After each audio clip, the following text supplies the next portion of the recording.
Ya, bueno, buenos días a todos, a todas. Gracias por la conexión. Ya, la clase de hoy, yo le había subido un material, pero lo tuve que adaptar igual porque vamos a continuar viendo un par de semanas a reforzar más bien algunos de los temas que estábamos revisando. Ya, así que le actualicé el material y el material que subí ahora tiene que ver con la crónica. Ya, es un taller de lectura de crónicas. Ya. Deme un segundo, les voy a compartir pantalla, ¿ya? ¿Se acuerdan de qué trataba la crónica? ¿Se acuerdan de qué era la crónica periodística? Las vimos un par de semanas atrás. ¿Alguien me podría decir qué era la crónica? ¿O de qué trataba? ¿Qué recuerdan? ¿Se acuerdan o no? O ya lo olvidaron. Como A mí ya se me fue, que profe. igual, como que detallaba un suceso, algo así, me recuerdo.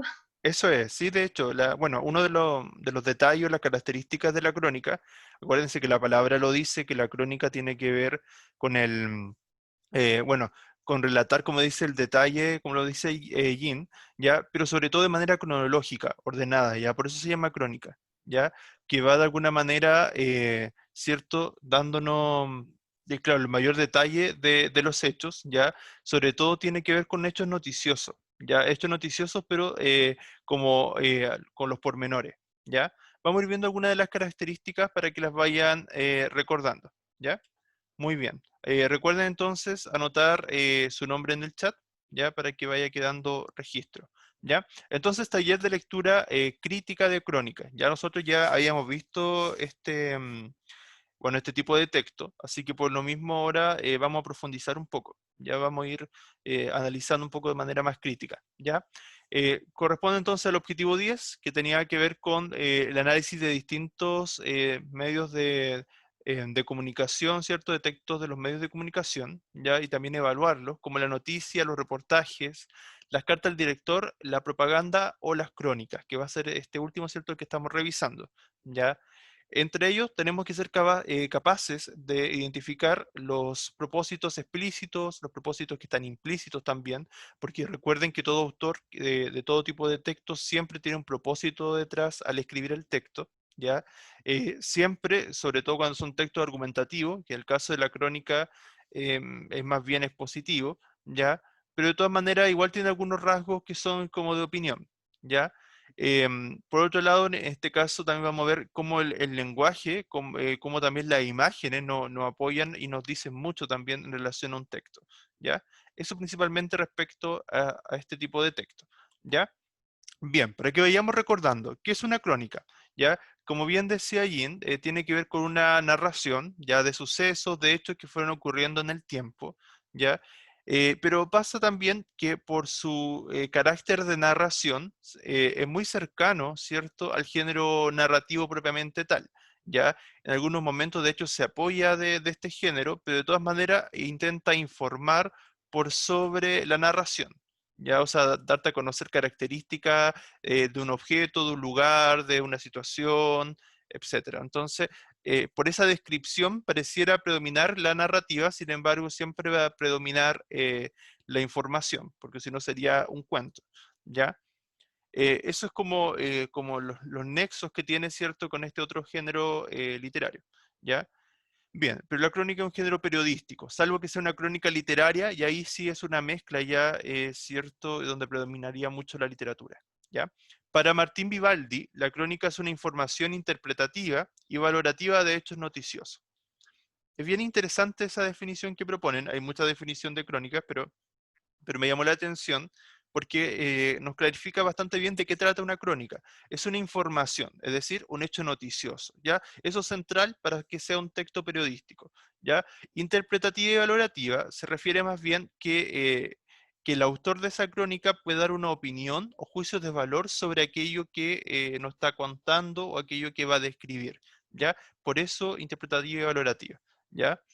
Como les decía, la palabra crónica se deriva de cronos, que en griego significa tiempo. Acuérdense que Crono era el padre de todos los dioses de la mitología griega, y el crono era equivalente al tiempo, ¿ya?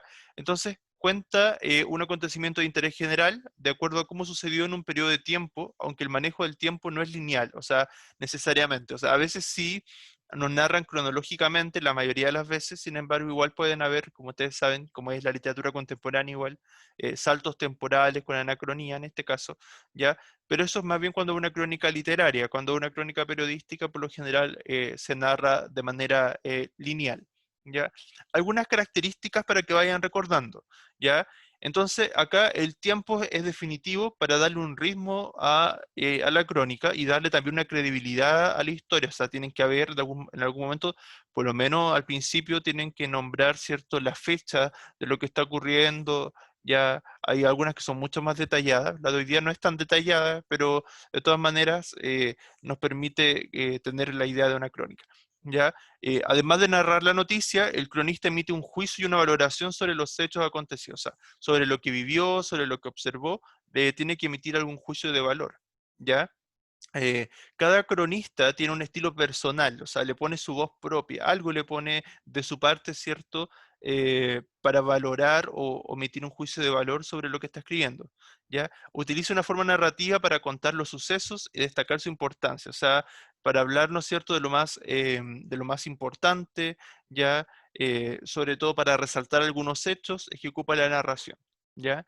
La descripción también es importante, ¿cierto? Porque la descripción de alguna manera nos permite saber con mayor minuciosidad o detalle, ¿cierto?, lo que está pasando. Eh, Cuenta o narra también un acontecimiento de interés colectivo, porque si es un texto periodístico, tiene que ser de interés colectivo ya que están los medios de comunicación, ¿cierto?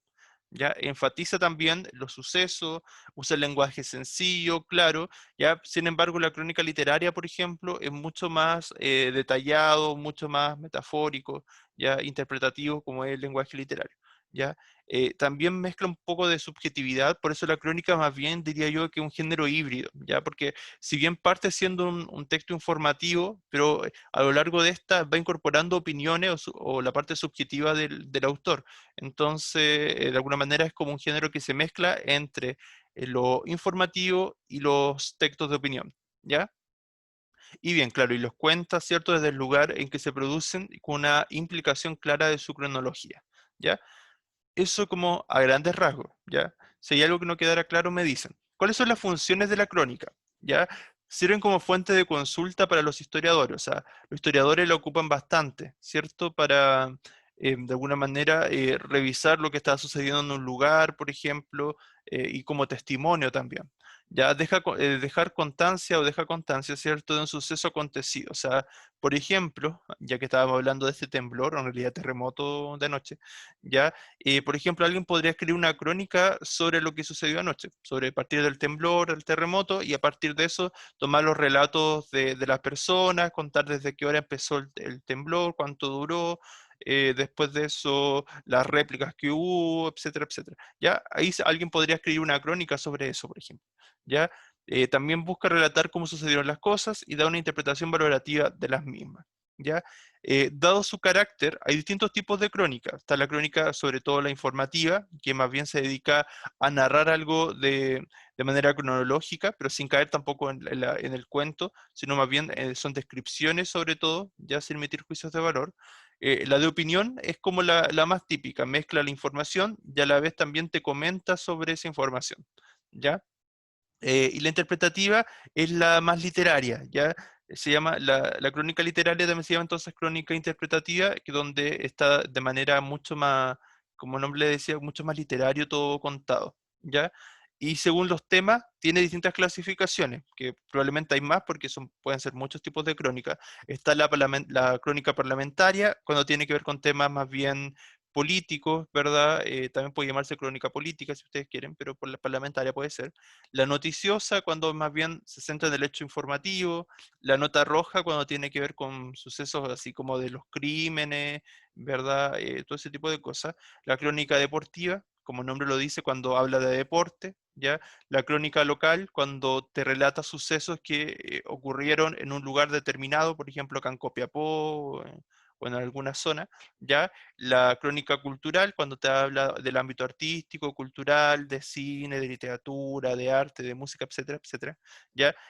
Pero sobre todo, cuando si quieren ser más específico, también está la crónica literaria, ya que más bien Pero claro, aborda temas literarios, por lo mismo también la forma en que te cuenta esta crónica, ¿cierto? Que te narra, ocupa sobre todo el ámbito literario, ¿ya? Eso a grandes rasgos, ya para ir recordando un poco de qué trataba la crónica. La idea es que lo repasen igual para que no lo olviden tan rápido, ¿ya? Lo vamos a ir de todas maneras aplicando ahora, ¿ya? Cualquier duda me van diciendo, ¿ya? Vamos a leer esta crónica. No sé si alguien conoce San Pedro de Atacama. ¿Alguien ha ido? Yo todavía no lo visito. Yo estuve al otro lado cuando anduve en Bolivia. Estuve al otro lado de San Pedro de Atacama, cuando anduve en Uyuni. Yo fui Pero profe. ya, y es tan bonito así como se ve, ¿o no? ¿Qué nos puede contar de San Pedro? Es lindo. Ya, sí, se ve muy bonito. Y bueno, estamos igual. ¿A cuántas horas de acá está San Pedro? Em, o sea, primero hay que llegar a Antofagasta y no sé Ya. cuántas horas son de Antofagasta y después son como 1 hora o 2 horas, más o Sí, menos creo. Antofagasta igual está lejos. Yo recuerdo que Antofagasta, ¿cuánto me demoré? Una vez fui, Antofagasta desde acá me parece que una vez fui en bus, Son, como son sus 7 horas de acá a Antofagasta. 7 horas, ¿cierto? Y después desde ahí hay que irse a San Pedro. ¿Y cuántas horas serán de Antofagasta a San Pedro? Más o menos no saben. Igual queda lejos entonces, pero de todas maneras imagino que vale la pena. Sí, yo creo que si algún día alguno puede ir, yo también creo que en algún momento voy a intentar ir, así que sí me llama la atención porque se ve como muy bonito los lugares, así como es una aventura que vale la pena, ¿ya? Veamos a ver si es que nos llama la atención esta crónica. Dice, Crónica del Desierto, regreso a San Pedro de Atacama. Trabajé un semestre completo en San Pedro de Atacama. Ya ahí no está contextualizando, ¿cierto? Esa temporada, ahí está también, esa temporada es una marca temporal. Si bien ahí no explicita el tiempo concreto, que por lo general sí lo dicen, ya, bueno, de hecho más adelante, bueno, yo lo puse al final, pero en realidad salía al principio el tiempo, ya que esto es esta crónica del 2017. Esa temporada, como le llaman acá, fue quizá una de las experiencias más intensas y completas que viví.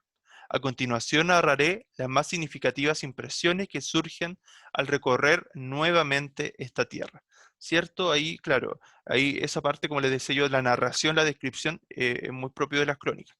Hace 4 años ya, ahí de nuevamente les da el carácter temporal, llegué a San Pedro de Atacama recién egresado, huyendo de mi tesis. Sin entrar en detalles sobre eso, llegar al altiplano atacameño al instalarme ha sido lo más intenso que me ha sucedido en los últimos años. Llegué con la convicción de que me quedaría un par de meses para luego volver o seguir viajando, lo que finalmente resultó en casi 6 meses de experiencias literalmente de otro planeta. Ya, o sea, realmente él quedó impresionado por los paisajes de San Pedro. Ya después nos dice, esta posibilidad se debe principalmente a que San Pedro de Atacama ofrece una sólida oferta gastronómica y hotelera. O sea, se destaca, ¿cierto? Claro, porque bueno, de hecho esa zona es como muy visitada también por extranjeros. Así que por lo mismo, ¿cierto? Ha desarrollado la gastronomía, esta industria de los hoteles. Con una enorme variedad de precios y servicios, todo de excelente calidad. La enorme afluencia de público, por ende la oferta y la demanda, excluyen cualquier servicio de baja calidad, determinando que se ofrezcan servicios confiables con un estándar de media a alta calidad en todos los rubros. Esto genera que la empleabilidad para quienes peregrinan a estas tierras sea competitiva también. O sea, que igual hay fuentes de trabajo si alguien se quiere ir a trabajar allá, por lo menos lo que dicen acá. Hay empleo para todos, pero en el corto plazo. Estos son capaces de desechar a quienes no se adapten de forma satisfactoria al ritmo de vida de San Pedro. De hecho, dice lo siguiente, si San Pedro no te abraza y te acoge, te escupe en solo días. Me dijo un chico que conocí el primer día llegado a estas tierras. Ujú. Después dice, retorno a un lugar místico. Bueno, ahí después les voy a comentar eso porque después vienen las preguntas, así que por eso no lo voy a comentar ahora.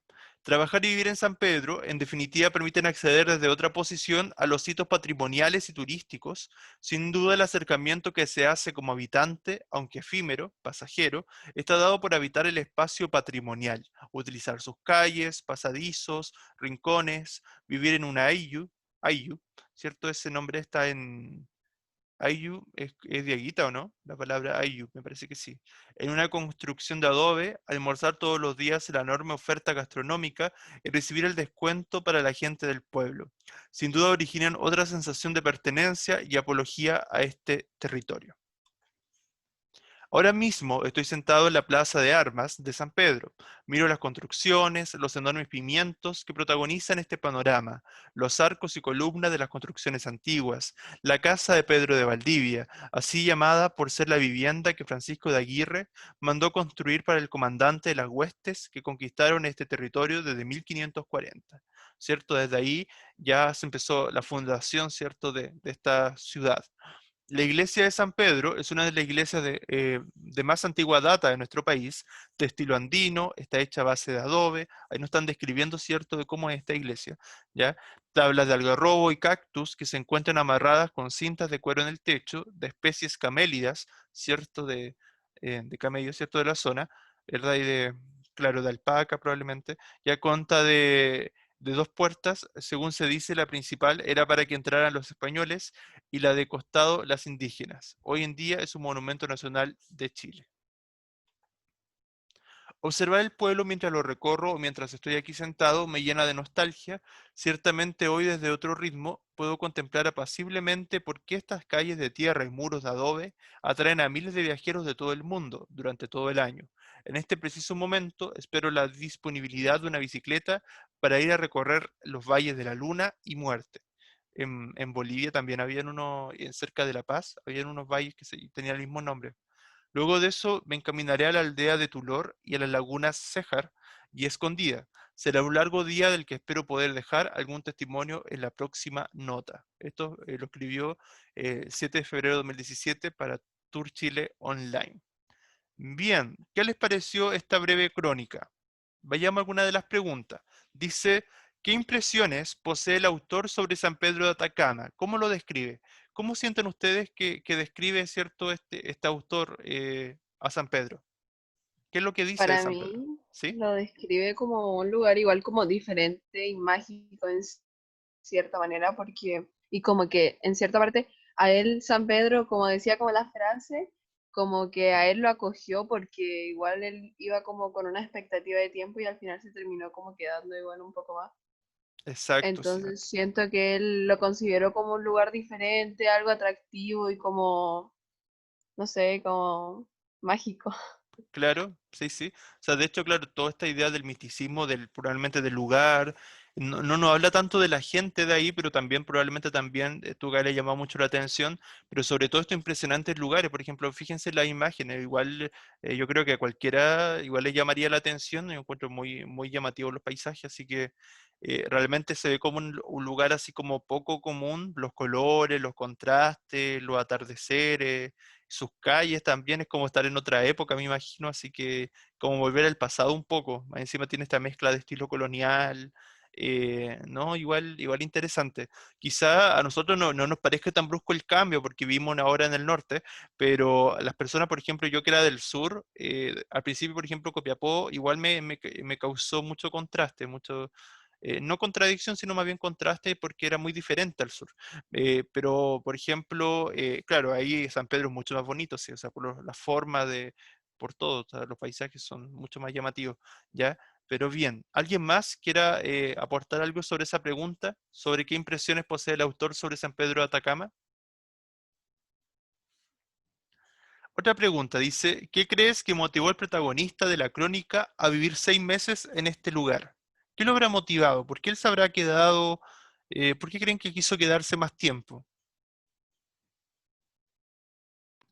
Por Yo la creo que es... misticidad del ah, lugar y Por- por ser tan acogedor.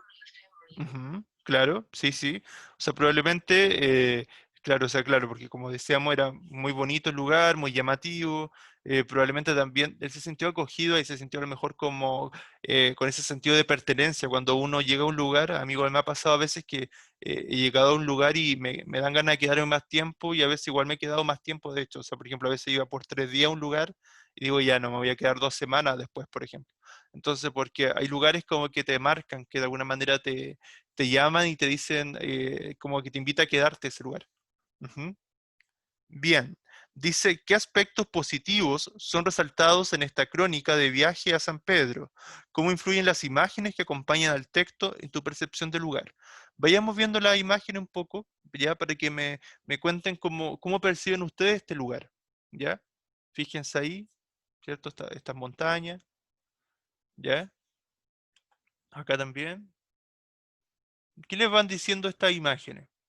Las Yo calles después. siento que es como algo totalmente como igual diferente, como que es un tipo de paisaje diferente y además como diverso, porque como que en las primeras imágenes podemos ver como las montañas y después como que adentrarnos en el pueblo, así como que en cierta parte tiene tanta historia detrás. Ujú. Entonces siento que es un lugar como diferente y como que demasiado llamativo.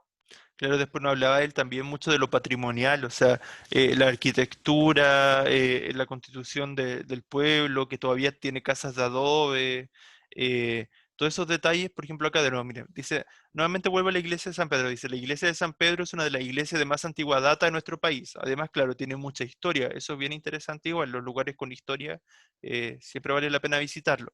De estilo andino, ya, el estilo andino, claro, me imagino que me hago una idea más o menos por lo que logro ver, pero cierto, también adaptado también al clima, a las condiciones y por construcciones que no lo vamos a encontrar en otras zonas, ¿ya?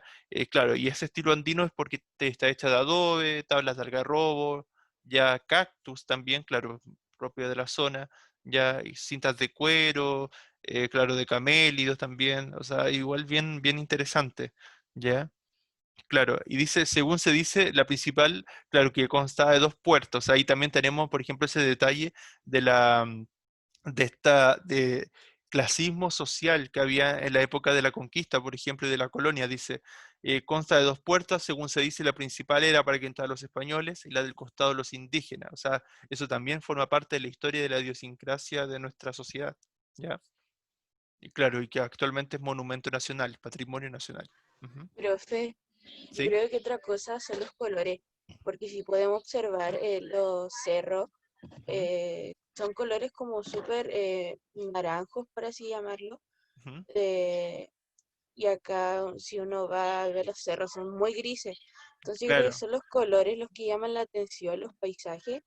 Y claro. aparte, los colores del pueblo son colores oscuros y Ujú. la ciudad es como tan llamativa, entonces como yo creo que transmite una paz interior y por eso la gente va. Claro, o sea, porque en esos pueblos por lo general es mucho más pausado el ritmo de vida, ya no es tan intenso, no es tan agitado, sobre todo para quienes estamos acostumbrados a las ciudades grandes. Bueno, Copiapó igual tiene un ritmo agitado, pero tampoco tan grande, por ejemplo, tan rápido todo como en Santiago, ya o en Concepción, qué sé yo, ya, pero de todas maneras, imagínense para alguien que viene de esas ciudades o de una ciudad como Copiapó, por ejemplo, igual pasar un ritmo de vida más lento, más tranquilo claro, porque por esas calles difícilmente van a ir para puro peatones, para pura gente transitando, porque auto ahí difícilmente va a poder pasar uno, ¿cierto? Entonces, de alguna manera, eso mismo le da esa paz también que a lo mejor muchos viajeros buscan, ¿verdad? Desconectarse, salir de la rutina, ¿cierto? Ya, además, claro, destaca acá en la gastronomía, destaca otras cosas muy positivas, entonces, y además claro, nosotros vemos el pueblo, pero si se dice que tiene entonces buenos hoteles. No sé cómo serán los hoteles ahí, habría que buscar, pero me parece interesante. Después dice lo siguiente, ¿cómo interpretas la frase que delante mencionaba Jim?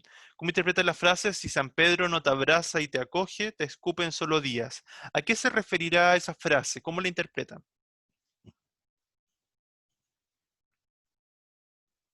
¿Cómo interpretan esa frase? ¿Qué mensaje les deja? Si San Pedro no te abraza y te acoge, te escupe en solo días. ¿Qué me pueden decir de esa frase? Que si no te adaptáis, te vais rápido. Claro, bien Rose, sí. Sí, pero Sí, lo eso es mismo que como, la Rose y además siento que, por ejemplo, igual San Pedro es como el desierto, entonces como que en cuanto al clima y cosas así, y muchas personas como que no están acostumbradas a ese estilo de vida, como que lo que usted dijo, hay muchas personas como que igual tienen un estilo de vida más rápido y quizás como que no se logran adaptar bien, entonces como que Se van rápido, ¿Algunos como dice sabe, acá. algunos sabe a Sí, qué altura está profe, San Pedro? ¿Sí? ¿Sí? no que, por ejemplo, también las casas son casas de adobe y son pequeñas, y entonces muchas veces los hoteles Ujú. se adaptan también al estilo de la ciudad. Y yo creo que Ya. también por eso son muy pequeñas y el pueblo también, las calles son chiquititas, entonces la gente está acostumbrada como más a calles grandes y como decía Ujú. la niña, un estilo de vida mucho más agitado que un estilo de vida mucho más pacífico. Estaba revisando acá que San Pedro de Atacama está a 2.400 metros de altura. Igual, quizá eso mismo, porque Copiapó, ¿cuántos metros de altura está sobre el nivel del mar? No sé, pero Porque, a ver, busquemos acá. Pero, ¿Mm? profe, para eso están las hojas de coca, para que no te pegue la altura. Sí, no, sí, yo estaba a muchos más metros de altura, pues yo estaba como hasta como 4.000 metros de altura, como 3.800. Cuando anduve en, cuando anduve en Cusco, cuando anduve, claro, ahí fue, y en La Paz era muy, muy alto. Ahí sí era necesario, en Cusco sobre todo, pero a mí me afectó más La Paz. Pero acá por lo que estoy viendo, igual, bueno, no es tan alto, bueno, igual es alto, 2.400 metros no deja de ser.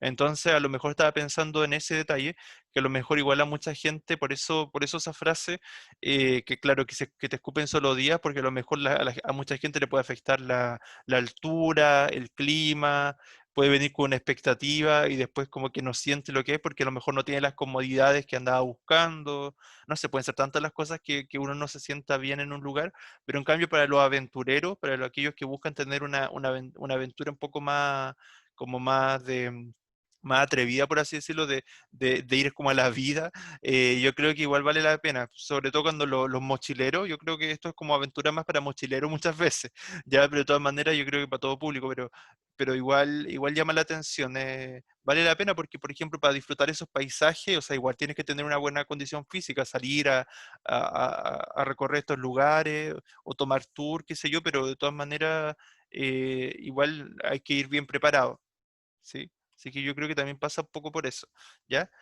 Bien, ¿por qué crees que el cronista cataloga a San Pedro como lugar místico o lugar mágico? Delante algo decíamos.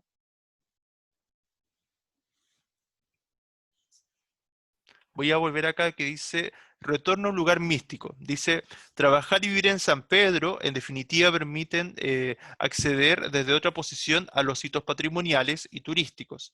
Claro, o sea, él además no solamente fue a vivir ahí, o sea, estuvo también probablemente trabajando, quizá en turismo, lo más probable. Sin duda el acercamiento que se hace como habitante, aunque efímero, pasajero, ¿cierto? Porque uno también va por esta temporada, ¿ya? Está dado por habitar el espacio patrimonial, utilizar sus calles, los pasadizos, los rincones, vivir en un ayu.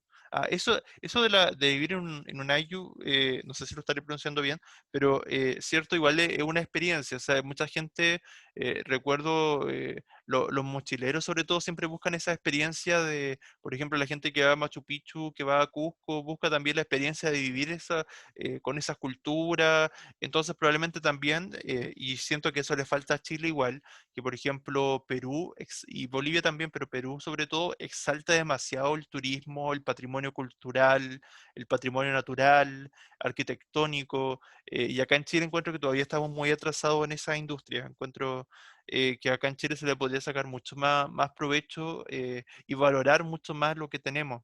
Siento que no se valora tanto como en otros países. Un poco, esa es la impresión que me da. Claro, ya. Volvamos a la pregunta. ¿Por qué San Pedro entonces es considerado un lugar místico?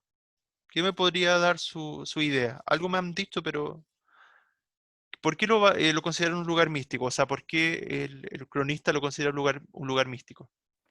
Profe, en mi opinión, Ujú, porque al haber sido em, ese lugar con mucha gente indígena, ujú, todos sabemos que los indígenas tienen como una cultura demasiado creyente por los dioses, ujú. por sus dioses, y tienen esta cosa de las curaciones, como con planta, con todo eso, con Claro, ujú, rituales. Entonces yo creo que quedó como esa esencia aún y todavía no se pierde. claro. De hecho, justamente esa experiencia de vivir con esta familia, de conocer su cultura, interesante eso, el patrimonio natural, por así decirlo, o sea, el patrimonio humano vivo, porque poder convivir con esas personas que, claro, bueno, indígena no es la palabra precisa, porque indígena, acuérdense que es porque los conquistadores españoles creyeron en un principio que llegaban acá a la India, pero en realidad estaban llegando, bueno, a lo que después se llamó América, que era otro territorio, ¿ya? Entonces es más preciso siempre hablar de pueblos originarios, ¿ya? Pero fuera de eso, vivir con estos pueblos originarios, o sea, conocer a las personas, vivir en estos ayu, ¿cierto? O ayo, así se pronuncia, ¿ya? Que es una palabra quechua, ¿cierto?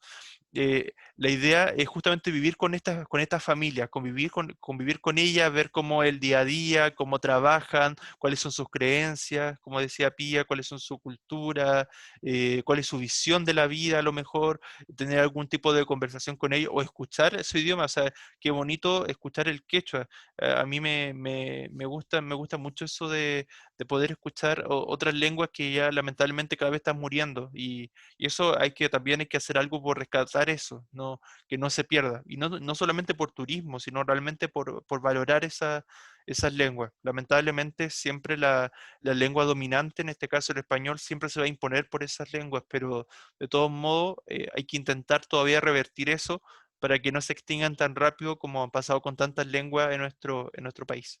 Bien.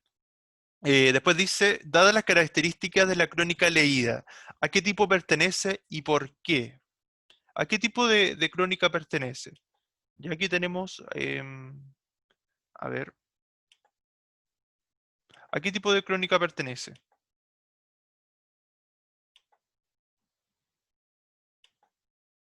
Por cómo no nos cuentan. ¿Narrativa? Ya. Ujú. Es que la narrativa, a ver, es que no, la narrativa o interpretativa tiene un estilo más literario. No sé si no es tan literario esta en su narración. Yo diría que es como una mezcla Profe, de... yo ¿Sí? estoy entre local y Estoy entre los... cultural. Ya, sí, claro. A ver, a ver, si lo vemos dentro de estas clasificaciones, a ver, de partida sería más bien de opinión. A ver, de opinión, sí, es que es como bien mezcla, porque en realidad es como, se centra sobre todo en contarnos su viaje, su experiencia, ya sí, sería como una opinión desde el punto de vista porque emite constantemente juicios de valor sobre cómo aprecia el lugar, cómo lo ve, lo visualiza. Y si nos vamos al tema, claro, cabe dentro de la categoría de crónica local, porque está hablando de San Pedro de Atacama, ¿sí? Y también cultural, sí, también mezcla como ambas. Entonces sería como local y cultural. Ya no tiene por qué ser exclusivamente de un tema.